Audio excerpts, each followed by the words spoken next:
Hello বন্ধুরা, সবাই কেমন আছো? আশা করি ভালো আছো। আর এই দেখো, ঘুম থেকে ওঠার সঙ্গে সঙ্গে ঝাঁটা হাতে নিয়ে নিলাম। আর মনে হয় বিবাহিত মহিলাদের প্রত্যেক দিনই এটা হয়, ঘুম থেকে উঠে ঝাঁটা দিয়েই শুরু করতে হয়। আর আগে ভাবতাম যে ঘুম থেকে উঠে ঝাঁটা দেখলে দিনটা খারাপ যায়, আর এখন বিয়ের পর ঝাঁটা নিয়েই দিন শুরু করতে হয়।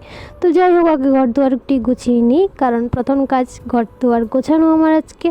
কারণ বাড়িতে রয়েছে বিভিন্ন ধরনের কাজ আছে। তো যাই হোক, কাজ আছে বেশি, তার জন্য আগে রান্নাবাড়িও করতে হবে। তো রান্নাবাড়ি করে নিচ্ছি।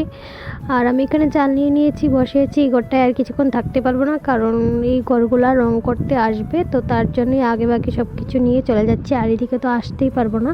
তো যাই হোক, আমি ভাত বসিয়ে দিয়েছি। আর রান্না করতে করতে এখনও ওরা এলো না, মানে বৃষ্টি বৃষ্টি ভাব হয়ে রয়েছে। এরকম করে 3 দিন পিছিয়ে গিয়েছিল। তো আজকে আর কি করব ভাবছি, আসবে কি আসবে না। তারপর আরেকজন এলো আমাকে সাজানোর জিনিস দেখানোর জন্য, ওর পুজোর জিনিস। তো যাই হোক, ওর জিনিসগুলি দেখে আমি আবার রান্নায় লেগে গেলাম। আর আজকে আমি কি রান্না করবো জানো? পাবদা মাছের তরকারি আর শুটকির ভর্তা, ডাল, বাস সিম্পল। আজ বেশি কিছু রান্না করব না।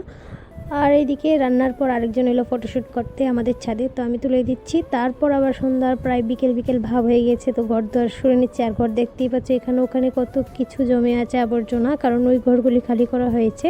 আর এই দেখো, এদিকে রং করা হয়ে গেছে, মানে প্রাইমার মারানো হয়ে গেছে। আর এদিকে বসে বসে আমি কাজ দেখছি, ওরা কাজ করছে বিকালবেলা। তো ওদের কাজ তো প্রায় কমপ্লিট। তো এইটুকু অবধি ছিল, টাটা।